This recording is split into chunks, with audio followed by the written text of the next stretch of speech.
بسم اللہ الرحمن الرحیم۔ اہل عرب روزے کی عبادت سے واقف نہیں تھے۔ ان کے ہاں ملت ابراہیمی کی کچھ چیزیں تو چلی آ رہی تھی، اگرچہ بگاڑ ہو گیا تھا۔ نماز تھی، اس میں وہ سیٹیاں بجاتے تھے، تالیاں بجاتے تھے، نماز تو تھی، اس کا ذکر جو ہے قرآن مجید میں موجود ہے۔ حج موجود تھا، حج میں کچھ چیزیں انہوں نے بدل دی تھی، تلبیہ میں مشرکانہ عقیدہ شامل کر دیا تھا، اور یہ ہے کہ قریش یہ کہتے تھے کہ ہم عرفات نہیں جائیں گے، عرفات کا میدان جو ہے وہ حدود حرم سے باہر ہے، ہم حرم کے متولی ہیں، ہم حرم سے باہر نہیں جائیں گے۔ یہ عرفات تو دوسرے لوگ جو ہے باہر سے جو آتے ہیں ان کا کام ہے کہ وہ عرفات جائیں، یہ بھی انہوں نے غلط کام کر لیا تھا۔ اور جیسا کہ میں بعد میں بھی عرض کروں گا کہ جب سارے مناسک حج ادا ہو جائیں تو اس کے بعد 3 دن کا قیام اور ہے منی میں، وہ 3 دن کا بھی ہو سکتا ہے، 2 دن کا بھی ہو سکتا ہے۔ یہ اللہ کے ذکر کے لیے یہ دن تھے، تو انہوں نے اس میں اپنے آباء و اجداد کا ذکر جو ہے وہ کرنا شروع کر دیا۔ ہمارے بڑے ایسے تھے، ایسے بہادر تھے، ایسے سخی تھے، ان کا ذکر مبالغے کے ساتھ۔ تو بہرحال حج کے اندر انہوں نے خرابیاں تو ڈال دی تھی، حج موجود تھا، حج ہوتا تھا، طواف ہوتا تھا بیت اللہ۔ اسی طرح زکوٰۃ کے نام سے کوئی عبادت نہ صحیح تھی کہ صدقات خیرات، یہ تو ان کے ہاں تھا، لیکن صوم کی عبادت سے وہ واقف نہیں تھے۔ یہ لفظ جو عربی زبان میں آتا ہے یہ گھوڑوں کے لیے آتا ہے، گھوڑوں کو روزہ رکھواتے تھے۔ کیوں؟ آپ کو معلوم ہے ان کا پیشہ ہی تھا غارت گری، لوٹ مار، اور لوٹ مار میں خاص طور پر رات کے پچھلے حصے میں جا کے کہیں چھاپا مارنا، لوٹ مار کرنا، غارت گری کرنا، کوریزی کرنا، پھر وہاں سے بھاگنا۔ یہ جو گوریلا وار کا طریقہ ہوتا ہے، پھر وہاں پر مقابلے کرنے کے لیے رکنا نہیں ہے، پھر بلکہ وہاں سے بھاگ جانا۔ اس کے لیے انہیں تیز رفتار سواری کی ضرورت تھی۔ ان کی جو عام سواری ہے اونٹ، وہ ویسے تو بہت سے اعتبارات سے ان کے لیے بہت موزوں سواری ہے، وہ پیاس بھی برداشت کر سکتا ہے، ایک ہفتے تک اگر پینے کو پانی نہ ملے تو اسے پرواہ نہیں، بھوک برداشت کر سکتا ہے۔ ریت میں چلنے کے لیے اس کو پاؤں اللہ نے ایسے بنائے ہیں، چوڑے چوڑے پاؤں۔ پھر یہ کہ وہ دھوپ کی سختی، لو کی گرمی برداشت کر سکتا ہے، لیکن اس میں رفتار تیز نہیں ہے۔ تیز رفتاری کے لیے گھوڑا چاہیے، اور گھوڑا نازک مزاج جانور ہے، وہ بھوک اور پیاس برداشت نہیں کر سکتا، گرمی اور لو کی حدت اور شدت برداشت نہیں کر سکتا۔ اسے عادی بنانے کے لیے روزہ رکھواتے تھے، بھوکا رکھا، کھانا پینا اس کا بند کر دیا، چارہ ڈالنا بند کر دیا، پانی پلانا بند کر دیا۔ پھر جب لو چلتی تھی تو اس کا رخ منہ جو ہے لو کی طرف کر کے، اور پھر وہ بدو کھڑا ہو جاتا تھا، اپنا منہ اور اپنا سر تو ڈھانپ لیتا تھا اپنے غتلے کے اندر، لیکن وہ گھوڑے کا منہ رکھتا تھا سیدھا لو کی طرف، تاکہ اس کو لو برداشت کرنے کا مادہ اس کو پیدا ہو۔ اس کو کہتے تھے روزہ، یہ جو ہے ہمارا گھوڑا جو روزے سے۔ تو ہمیں قرآن مجید میں جو مکی قرآن ہے، مکی صورتیں، یہ 2/3 تقریباً بنتی ہیں پورے قرآن کا، اس میں کہیں صوم کا ذکر نہیں۔ ایک جگہ برسبیل تذکرہ حضرت مریم علیہ السلام کے ذکر میں ہے کہ جب ولادت ہو گئی ہے اور حضرت مسیح کو لے کر انہیں آبادی میں جانا تھا، وہ تو ایک بالکل ویران جگہ میں جا کر انہوں نے وہ سارا جو شدت ہے وضع حمل کی وہ برداشت کی، اس لیے کہ شادی تو ان کی ہوئی نہیں تھی، تو اب یہ بچہ کہاں سے آ گیا؟ تو اب وہ بہت پریشان تھے کہ کیا کروں گی، کیا کہوں گی، اس بچے کو لے جاؤں۔ تو قرآن مجید میں سورہ مریم میں ہے کہ یا تو فرشتے نے پکار کر کہا یا اسی بچے نے پکار کر کہا، گھبرائیں نہیں۔ اگر کسی انسان کو آپ دیکھیں تو کہہ دیں کہ میں نے تو رحمان کے لیے، اللہ کے لیے ایک روزے کی نظر مانی ہوئی ہے، میں کسی سے بات نہیں کروں۔ بس یہ صوم کا ایک ذکر جو ہے مکی آیات میں ایک جگہ پر ہے، وہ بھی برسبیل تذکرہ ہے، کوئی حکم کے طور پر نہیں۔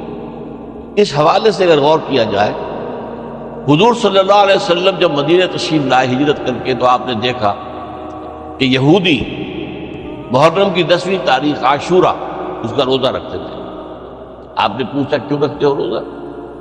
انہوں نے جواب دیا کہ اس دن اللہ نے ہمیں فرعون سے نجات دی تھی، سمندر کو پھاڑ کر ہمیں پار کرا دیا تھا، اور فرعون کو اس کے لشکر سمیت غرق کر دیا تھا، تو ہم شکرانے کے طور پر روزہ رکھتے ہیں۔ تو حضور نے فرمایا کہ موسیٰ کے تو ہم زیادہ حقدار ہیں تم سے، لہذا مسلمانوں کو حکم دیا کہ تم روزہ رکھا کرو عاشورے کا۔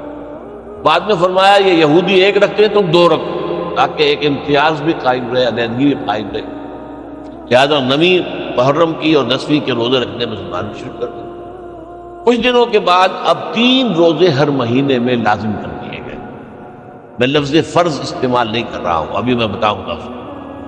3 روزے لازم کر دیے گئے کہ ایام 20 کے 13ویں 14ویں اور 15ویں تاریخیں جو ہے ہر مہینے کے اس میں روزے رکھے۔ حکمت کیا تھی؟ ایک دم ایک مہینے کا روزہ فرض ہو جائے، اور وہ مہینہ فرض کیجئے مئی کا ہے، جون کا ہے، تو قیامت ٹوٹ پڑے گی لوگوں پر۔ انہیں عادی بناؤ، رفتہ رفتہ۔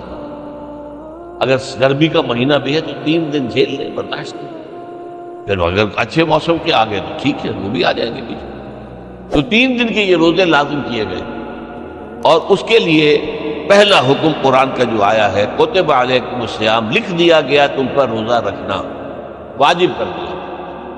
وجوب اصل میں 2 طرح کا ہوتا ہے، ابھی میں عرض کروں گا آپ سے۔ وجوب علی العین، وجوب علی الخیار۔ یہ جو روزہ واجب کیا گیا کتب علیکم الصیام کما کتب علی الذین من قبلکم، جیسے کہ روزہ رکھنا لکھ دیا گیا تھا، فرض کیا گیا تھا ان لوگوں پر کہ جو تم سے پہلے ہو گزرے، تمام امتوں پر روزہ جو ہے وہ لازم رہا ہے، لعلکم تتقون، تاکہ تمہارے اندر تقویٰ پیدا ہو۔ جو اس میں حکمت صوم کا جو ذکر ہے وہ میں بعد میں بیان کروں، ابھی میں صرف اس پہلو سے گفتگو کر رہا ہوں کہ میری رائے میں اور مولانا انور شاہ کشمیری رحمۃ اللہ علیہ کی رائے میں اور امام راضی کی رائے کے روح سے بہت سے جو سلف کے اندر تابعین ہیں ان کی رائے میں یہ حکم روزے کا رمضان کا نہیں ہے بلکہ ایام 20 کا، اس لیے کہ آگے فرمایا ایام معدودات، گنتی کے چند دن ہیں۔ اب رمضان کو آپ ایام معدودات نہیں کہہ سکتے، گنتی کے چند دن تو نہیں، 29 دن پورے کرنا، 30 دن پورے کرنا، بہرحال مشقت طلب بات ہے، آسان کام تو نہیں۔ وہ میں گرمی کے موسم بھی آئے گا، اب رفتہ رفتہ ہم جا رہے ہیں گرمی کی طرف۔ ایام معدودات، اب یہ ایک طریقہ ہے تشویق کا، ترغیب، دیکھو بھائی فکر نہ کرو، ہمت کرو، گنتی کے چند دن ہے نا۔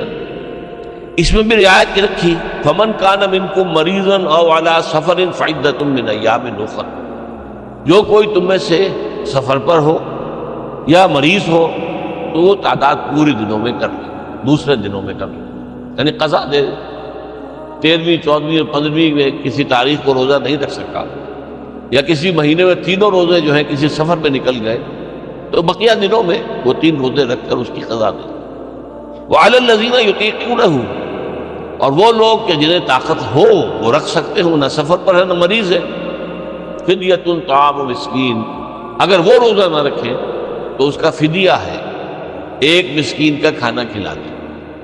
ایک رعایت اور 2 رعایتیں ہو گئی، بیمار ہو، سفر پر ہو تو قضا کرنا دوسرے دن ہو، اور اگر کسی وجہ سے طبیعت بالکل نہیں مان رہی، طبیعت آمادہ ہی نہیں ہے روزہ رکھنے پر، طبیعت جو ہے کسی طور سے آمادہ نہیں ہو رہی، تو اس کا ایک فدیہ ہے، اس کا ایک کفارہ ہے، 1 مسکین کو کھانا کھلا دیں۔ فمن تطوع خیرا فهو خیر له، اور جو کوئی اپنی مرضی سے زیادہ خیر کمائے، 1 کے بجائے 10 مسکینوں کو کھانا کھلائے، تو یہ اس کے لیے بہتر ہے، اس کو زیادہ اجر و ثواب ملے گا۔ وَأَن تَصُومُوا خَيْرٌ لَكُمْ، اور اگر تم روزہ رکھو تو اسی میں تمہارے لیے بہتری ہے، ان کنتم تعلمون، اگر تم سمجھتے ہو۔ اب یہ الفاظ جو ہے خود بول رہے ہیں، ترغیب ہے، ان تصوموا خیرا، اگر تم روزہ رکھو تو یہ بہتر ہے، فائدہ نہ اٹھاؤ جو تمہیں دوسری رعایت دی جا رہی ہے کہ روزہ نہ رکھو تو اس کا فدیہ جو ہے 1 مسکین کا کھانا کھلا دینا، اس سے فائدہ نہ اٹھاؤ، اسی میں بہتر۔ پھر ایام معدودات میں نے آپ سے عرض کیا، گنتی کے چند دن۔ اب اصول قرآن مجید کا یہ ہے، القرآن یفسر بعضہ بعضا، قرآن کا ایک حصہ دوسرے حصے کی تفسیر بیان کرتا ہے۔ یہ ایام معدودات کے الفاظ آئے ہیں 2 ہی رکوعوں کے بعد حج کے ضمن میں۔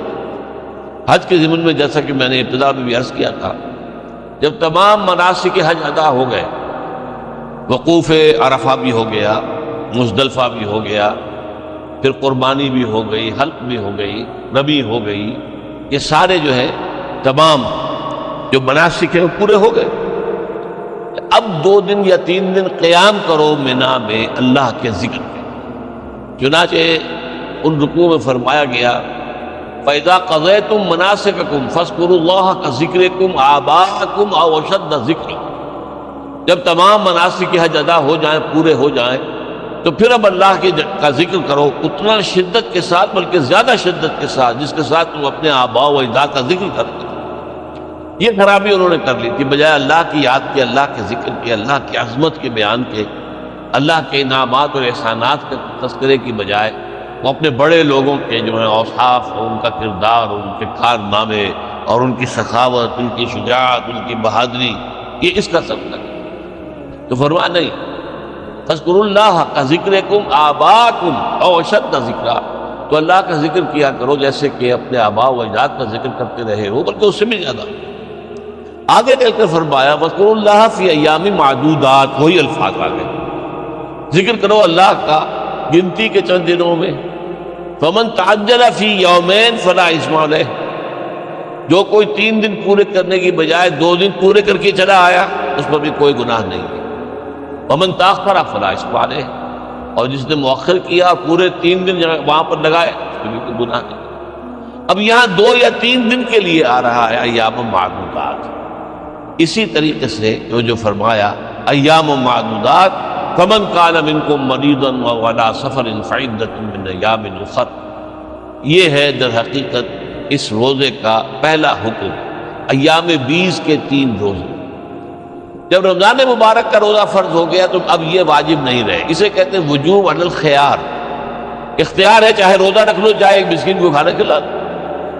جب رمضان کے روزوں کا حکم آیا یہ وجوب ختم ہو گیا، وجوب علی الخیار نہیں رہا، اب وجوب علی العین ہے، روزہ رکھنا ہی ہوگا لازماً۔ صرف ایک رعایت باقی رہی کہ ہاں اگر بیمار ہو، سفر پر ہو تو قضا کر سکتے ہو، لیکن تعداد پوری کرنی ہو، وہ آیت میں بعد میں پڑھوں گا۔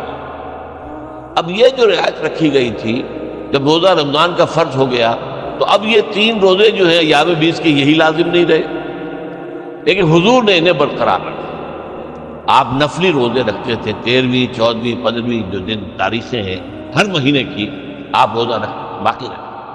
اور بھی جو لوگ جن کو اللہ تعالیٰ کا قرب جو ہے زیادہ پیارا ہے، روحانیت سے جنہیں زیادہ دلچسپی ہے، وہ نفلی روزے بھی رکھتے ہیں، ہفتے میں 2 روزے، پیر کا روز اور جمعرات کو روز، اور مہینے میں پھر 3، 13ویں، 14ویں اور 15ویں، یہ نفلی روزے۔ یہ رمضان کے روزے تو فرض ہو گئے۔ اسی طرح جو روزہ نہ رکھے تو پھر ایک مسکین کو کھانا کھلاتے، اگرچہ یہ مطلقاً تو یہ معاملہ ختم ہو گیا، لیکن حضور صلی اللہ علیہ وسلم نے حکمت دین کے پیش نظر اسے برقرار رکھا۔